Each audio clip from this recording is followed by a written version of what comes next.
তবে তুমি আজ অ্যাকচুয়ালি সুশীলা থেকে শিলা হয়ে গেছো। কেন? ভালো লাগছিল না? রকিং লাগছিল, মাইন্ড ব্লোয়িং, আনবিলিভেবল। সঙ্গর প্রভাব পড়েছে আমার। আচ্ছা, এরকমই যদি ব্যাপার হয় তাহলে আমার মতো কুলই হয়ে যাও না। মানে তোমার এই সুন্দর মুখটাতে এরকম ভাঁজ ভালো লাগছে না।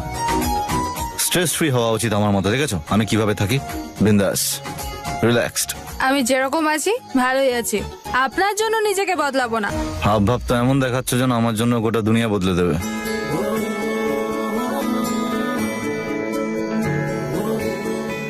আঘাত আমি পেয়েছি, কিন্তু কষ্ট তোমার হচ্ছে।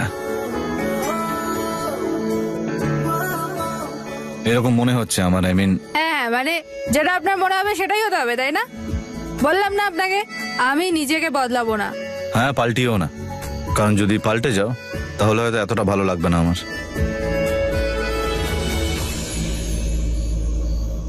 তখন থেকে দেখছি নিজে ঠিক নেই, কিন্তু আমার খেয়াল রেখেই যাচ্ছ। এতবার ড্রিঙ্ক করেছো, মাথাও ঘোরাচ্ছে, কিন্তু তবুও আমার খেয়াল রাখছো, এত কেয়ার করছো আমার। তুমি আগে আমার জন্য অনেকটা কেয়ার করেছো, ভালো লাগে। কিন্তু এবার আমার পালা। এখন তুমি ঠিক নেই, তাই পুরো রাত আমি তোমার সঙ্গে থাকবো। সারা রাত কেন? অবশ্যই আমরা লুডো খেলবো, তাই তোমার খেয়াল রাখার জন্য। তুমি যদি বমি টমি করে দাও তখন, তুমি অসুস্থ হয়ে গেলে কেউ তো একটা সাথে থাকবে না, স্টুপিড। স্টুপিড স্টুপিড কাকে বললেন? এক মিনিট এক মিনিট এক মিনিট, কোথায় যাচ্ছেন আপনি? এখন কি হলো? এক মিনিট। স্টুপিড আমি নই, স্টুপিড আপনি। যেটা ভাবছে যে আমি আপনার সাথে এক ঘরেই থাকবো, তাও আবার সারা রাত। যাই হয়ে যাক না কেন, আমি আপনার সাথে এক ঘরে থাকতে পারবো না, ব্যাস। কথা তো এমন বলছো যেন আজ পর্যন্ত আমার সাথে কোনোদিনও রাতে থাকোইনি। ভুলে গেল ওই দিনটা, যেদিন হোটেলে দুটো রুম না একটা রুম ছিল, আর তোমাকে আমার সঙ্গেই থাকতে হয়েছিল। তারপর সারা রাত ঘুমানোর পর সকালে উঠে নিজের মুখটা তোমার মনে আছে? হ্যাঁ, বলতে পারবে? এখন এম্বারেস হয়ে কোনো লাভ নেই। মেমোরি মনে রাখো। কি? এই দেখো, এই দেখো।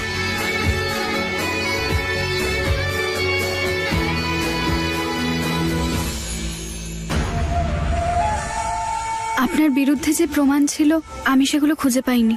পার্টির জন্য এখানে কিন্তু চিন্তা করবেন না, আজকে রাতে আমি সব প্রমাণগুলো খুঁজে নেব। আর প্রগতি কোনোদিনও জানতে পারবে না বাণীর হত্যার পিছনে কার হাত ছিল। এই জন্যই বলে, যদি খেতেই হয় তো আগে খাওয়ার পদ্ধতিটা জানো। যখনই দেখো গপ গপ গপ গপ করে জুসের মতো খেয়ে গেলে। এই দেখো, এই দেখো, দাঁড়াতেই পারছেন না ম্যাডাম। কাম।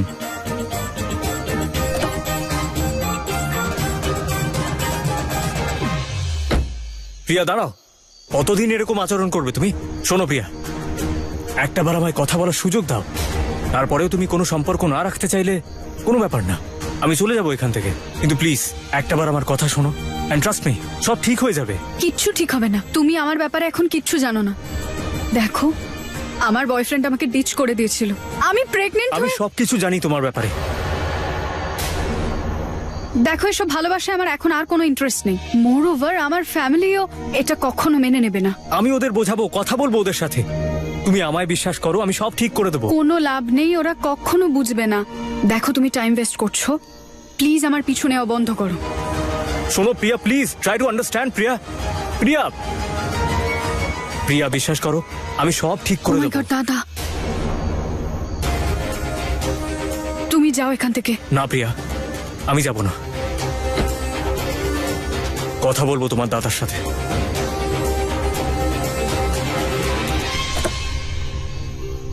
এটা সেই ছেলেটা যার সঙ্গে তোর বিয়ে হওয়ার কথা ছিল? হ্যাঁ দাদা। অ্যাকচুয়ালি স্যার, আমি প্রিয়ার সঙ্গে একটু কথা বলছিলাম। তোমার বাবা আমাকে ব্যবসাতে বিরক্ত করে রেখেছে, তুমি আমার বোনকে বিরক্ত করছো। স্যার, ব্যাপারটা তা নয়, আমি প্রিয়ার সঙ্গে একটু কথা বলতে চাই, আর সেই জন্য। তুমি ওকে ডেকেছিলে? না দাদা। অ্যাকচুয়ালি স্যার, আমাকে এখানে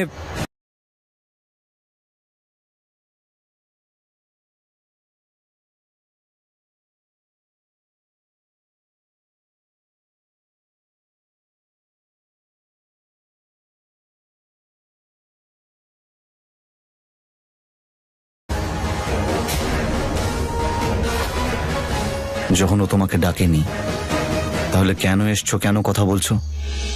রণবীর স্যার। স্যার একবার আমার কথা শুনুন, আমি প্রিয়ার সাথে একটু দেখো, ভিতরে এমনি 4-5 জনের সঙ্গে বাওয়াল করেছে, বাকি রাগ যদি তোমার উপরে বার করে দিই না, তখন আমার খারাপ লাগবে। যাও। কিন্তু স্যার আমি আর কোনোদিনও আমার বোনের সাথে কথা বলার বা বিরক্ত করবার যদি চেষ্টা করেছো, যাও, বেরিয়ে যাও তাড়াতাড়ি। Keep going. আস্তে আস্তে, সাবধানে, পড়ে যাবে। আমি ঠিক আছে। তুমি ঠিক আছো, কিন্তু সে ঠিক নেই যে তোমার গায়ে হাত দেওয়ার চেষ্টা করেছিল। ও এখন নিজের বউয়ের গায়ে হাত দেওয়ার আগেও 100 বার ভাববে। ছাড়ুন আমাকে, আমি আমি এখন ঠিক আছি। আরে আমি তোমায় নিয়ে যাচ্ছি। আরে ছাড়, টেনশন নিস না। যে খেয়ে নাচতে পারে সে চলতেও পারে, তাই না?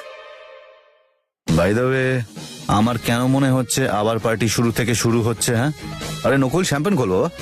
এবার জাগ, পার্টি শেষ হয়ে গেছে। এত তাড়াতাড়ি কি করে পার্টি শেষ হলো? আমার তো কিছুই হয়নি এখনো। রণবীর, তোর হাতে কি হলো? আরে কিছু না ড্যাড, আসলে অনেকদিন ধরে আমি বক্সিং প্র্যাকটিস করিনি, তার উপর আজকে 4-5 জনকে ওই কি বলে ওটাকে, ঘুষি মারে যেখানে, পাঞ্চিং ব্যাগ? পাঞ্চিং ব্যাগ পেয়ে গেছিলাম, তাই একটু প্র্যাকটিস করে নিলাম আর কি। হ্যাঁ, শুধু প্র্যাকটিস নয়, একদম নকআউট করেছো, আমরা খবর পেয়েছি। কি দিদি? রণবীর, তুই যাকে মেরেছিস সে খুব বড় বিজনেসম্যান। ও, মা কি করে জানলো যে অত বড় বিজনেসম্যান? হ্যাঁ, কিন্তু বিজনেসম্যান যতই বড় হোক না কেন, কথা কিন্তু প্রচন্ড ছোট বলেছিল। হ্যাঁ, তুইও তো অনেক বড় কাজ করেছিস। তুই জানিস তোর নিউজটা ইন্টারনেটে ভাইরাল হয়ে গেছে। আরে বাহ, দেখাও। তুই যেটা করেছিস সেটা তো জানা, তোর তো স্বভাবই পার্টি স্পয়েল করা, কিন্তু যেটা তোর বউ করেছে সেটা সহ্যের বাইরে। বাহ, সো প্রাউড অফ ইউ। কি করেছে ও? এই যে দেখ দেখ, নিউজ ভাইরাল হয়ে গেছে। মিস্টার রণবীরের স্ত্রী মত্ত অবস্থায় পরিবারটাকে হাসির পাত্র করে তুলল। চলো, আমার প্ল্যান একটু হলেও কাজ করেছে। দেখ, দিদিকে যেটা বললো না, ওই ডিডিং ডিডিং করে, ওটা তো 10,000 লাইক পেয়েছে। কে ক্লিক করেছে ছবিগুলো? কে ক্লিক করেছে ছবিগুলো? আমি কিছু জিজ্ঞেস করছি। সবাই এত বড় হয়ে গেছে, তবুও কেউ ভালো একটা ছবি তুলতে পারে না। সব কটা ব্লার এসছে, একটাও ভালো ছবি তুলেনি। কি বলবে বলো তো? ধরো এটা, নাও। আরে রণবীর, প্রগতির শরীরটা ভালো না মনে হচ্ছে, ওকে ঘরে নিয়ে জানা, একটু বিশ্রাম নি। হ্যাঁ হ্যাঁ জামাই বাবু।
আমাদের ঘুম উড়িয়ে দিয়ে ওর তো আরামের ঘুম আসবেই না। হ্যাঁ হ্যাঁ মামা বাবু, যখন ও শোবে তখন ঘুম আসছে কি আসছে না সে তো বুঝতেই পারবো না।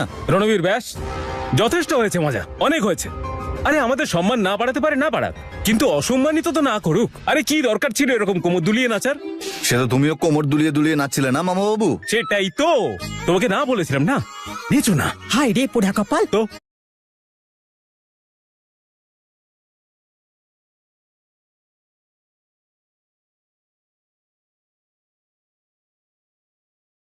মানছি আমি নাচছিলাম, কিন্তু খেয়ে তো নাচিনি। এত খেয়ে নিতে আমি কি বারণ করেছিলাম? বাড়িতে ওগুলো ছোঁয় না পর্যন্ত, আর পার্টিতে নির্লজ্জের মতো সবার সামনে নাচছে। এমন মনে হচ্ছিল যেন প্রথমবার হয়েছে না। প্রগতি, এ তো খুব অন্যায় কথা। কেন তুমি প্রথমবার খেলে? তোমার তো রোজ খাওয়া উচিত। 2 থেকে 4টে মিনিমাম প্রত্যেক দিন খাও, তাহলে লোকে বলবে যে তুমি আমার মতো খাচ্ছ, তাহলে আর তোমাকে নিয়ে কারোর কোনো অভিযোগ থাকবে না। তখন বলবে এ তো প্রত্যেক দিন খায়, যেরকম আমার জন্য বলে সেটাই তোমার জন্য বলবে। ডান? রণবীর, হ্যাঁ। তুই জানিস তুই কি বলছিস? সোসাইটিতে আমাদের একটা সম্মান আছে, সেটা তৈরি করতে অনেক সময় লেগেছে, আর এই মেয়েটা এক রাতে সব ধুলোই মিশিয়ে দিয়েছে। কিন্তু ভুলটা ওরও নয়, ছোট বাড়ির মেয়ে তো। এসব পরিবারের এটাই সমস্যা, সম্মান কি সেটা তো বোঝেই না, কারণ কখনো পাইনি তো। এত বড় পার্টিতে এসব করছে, কে জানে নিজের পাড়ায় কি কি করতো, তাই না? আমি যা করেছি তা করেছি, কিন্তু আপনার ছেলে কি করেছে? আপনারা তো অনেক বড় লোক, নাম, সম্মান, টাকা এসবই আছে আপনাদের, কিন্তু এইসব কারোর প্রাণের থেকেও বেশি মূল্যবান হতে পারে?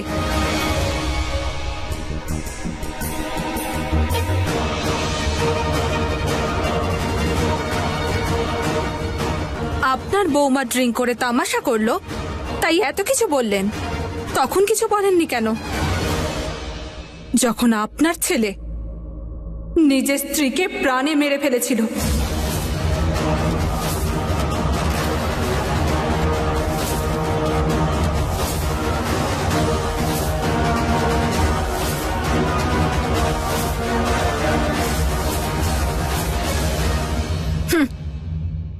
বৌমা ড্রিঙ্ক করে নাচলে সেটা পাপ, ছেলে বৌমাকে মেরে ফেললে সেটা ক্ষমা? বানি এই বাড়ির বউ ছিল, ও মরে যাওয়ার পর আপনারা এমন ভুলে গেছেন যেন ও বাড়ির মেয়ে ছিল। এলো, কিছুদিন কাজ করলো আর চলে গেল। কেউ জানার চেষ্টা পর্যন্ত করেনি যে বানির মৃত্যু অ্যাক্সিডেন্ট ছিল নাকি মার্ডার।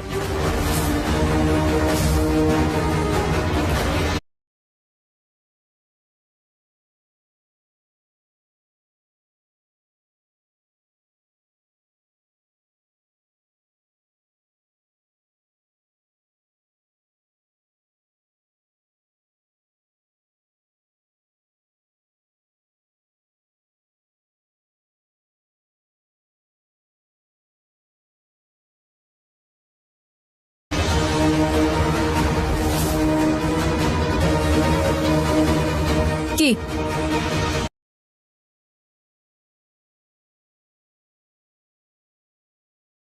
ঠিক বলছি তো আমি?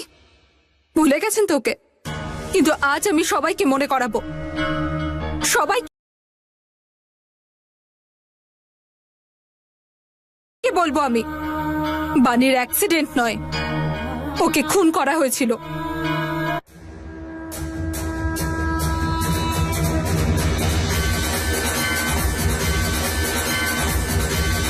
আর তার থেকেও বড় কথা, তাকে মেরেছে আর কেউ নয়, ওর স্বামী রণবীর রায়চৌধুরী।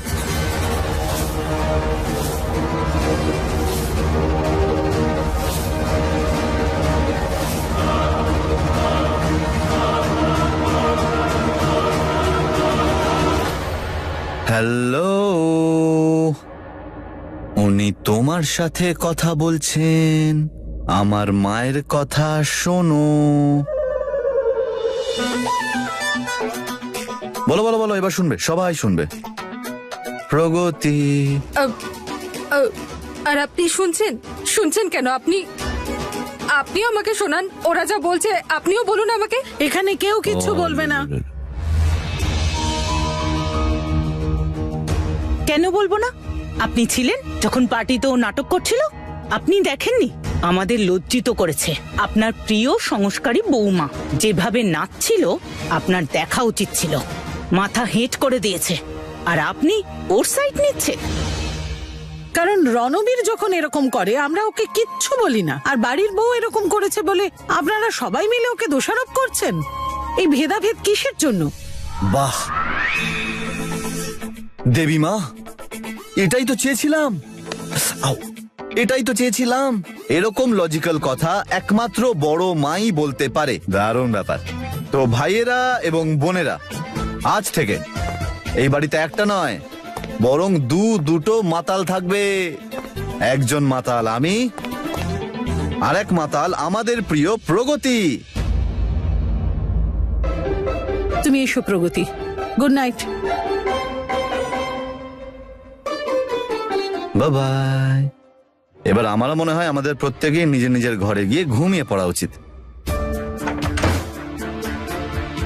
ছি ছি, কি বিচ্ছিরি টেস্ট ছিল। এখনো মাথা ঘুরছে। অ্যাক্টিং রিয়েল করার জন্য দুটো খেয়েছিলাম,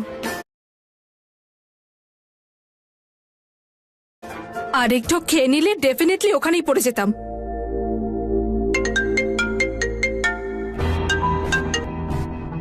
হ্যালো, তুমি ঠিক আছো? হ্যাঁ হ্যাঁ, আমি ঠিক আছি। শোনো, তোমার বাবা আর আমি একসাথে আসছি তোমার কাছে। রণবীর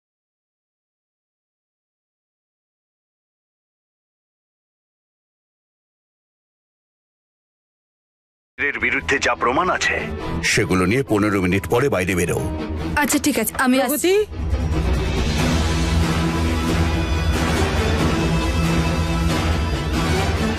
বড় মা, কি কিছু চাই আপনার?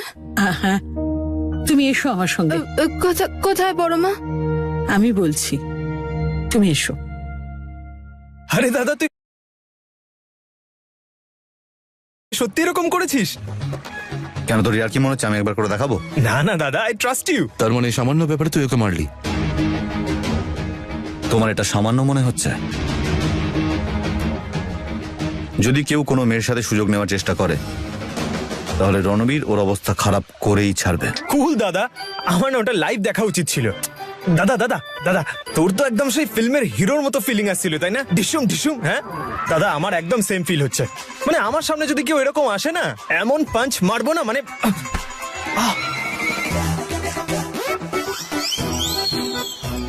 এক্সকিউজ মি, আমি না রোজ জিমে যাই, ঠিক আছে? তোমাদেরকে ভয় দেখানোর কোনো ইচ্ছে ছিল না আমার, কিন্তু তোমরা দেখতে চাইলে। এক্ষুনি তোমাদের দেখাচ্ছি, না দেখলে বিশ্বাস করবে না। এই দেখ, এটা দেখতে পাচ্ছিস? এইটাকে বলে মাসল। এই দেখ, এগুলো মাসলস নয়, এগুলোকে অন্য কিছু বলে। এটাকে শুধরে নে, দেখবি জীবনটাও শুধরে গেছে। আর তুই ছাড় না ভাই, মারপিট করতে গিয়ে যদি হাত পা ভেঙে যায় তোর, তাহলে আর গিটারবাজি মেয়েদের ইমপ্রেস করবি কিভাবে? আর যদি ভুলভাল জায়গায় হাত পা লেগে যায় না, তখন ওঠা চাপ।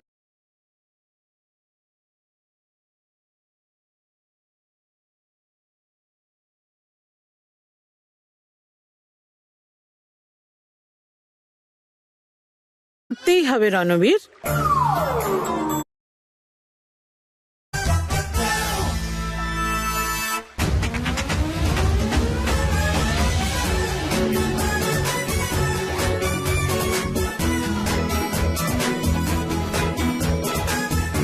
যাই হয়ে যাক না কেন, আমি আপনার সাথে এক ঘরে থাকবো না, ব্যাস। যাই হয়ে যাক না কেন, এক ঘরে তো আমি আপনার সঙ্গে থাকবোই না। আপনি তো বোকা। এবার বলো কে বোকা? হ্যাঁ বলো, কে বোকা? আমি আপনার সাথে থাকতে চাই না। এ কোথায় ফাঁসলাম আমি? হ্যাঁ, আমার মনে তো প্রজাপতি উঠছে না, আমার তো মনে হচ্ছে যাবজ্জীবন কারাদণ্ড হয়ে গেল। 15 মিনিট হয়ে গেছে, ওরা বাড়ির বাইরে অপেক্ষা করছে।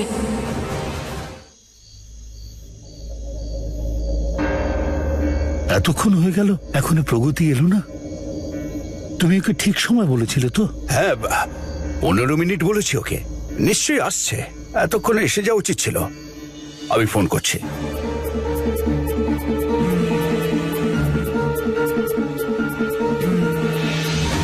ওরা বাইরে চলে এসেছে, কিন্তু রণবীরের সামনে ফোন তুলবো কি করে? আমাকে এভিডেন্সের ব্যাগটা নিয়ে বেরোতে হবে। ফোনটা তুলছে না। কি করে করতে পারো তুমি? তার মানে মনে মনে তুমি নিজের সাথে কনভারসেশন করো নাকি? এইভাবে চললে কিন্তু মানুষ একটা টাইমে অসুস্থ হয়ে যায়।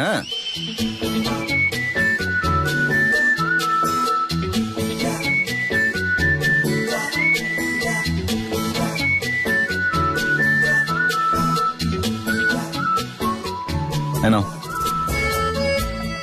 না না, আমি খাবো না। আমি বড়মার কাছে গিয়ে নালিশ করবো, কিন্তু চুপচাপ খাও। টেক ইট।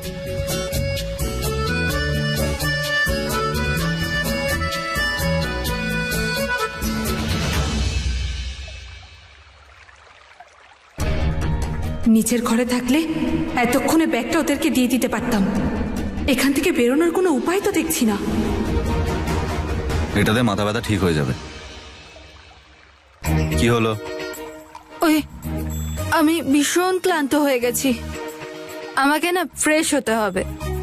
কিন্তু আমার তো টুথপেস্ট আর সোপ আমার ঘরে রয়ে গেছে, আমি নিয়ে আসছি। চুপচাপ বসো এখানে। তুমি আবার মারধর খাবে বড় মার থেকে। কোথাও যাবার কোনো দরকার নেই, যা দরকার বড় মা বলে দিয়েছে, সার্ভেন্ট এখানে নিয়ে চলে আসবে, ঠিক আছে? বড় মা আমার খেয়াল রাখতে বলেছেন, বডিগার্ড হতে বলেননি। আর তাছাড়া আপনার খাওয়ার সময় হয়ে গেছে তো, তাই না? আপনি খেতে চাইলে প্লিজ গো অ্যাহেড। খেলেই ভালো, তাড়াতাড়ি ঘুমিয়ে পড়বে।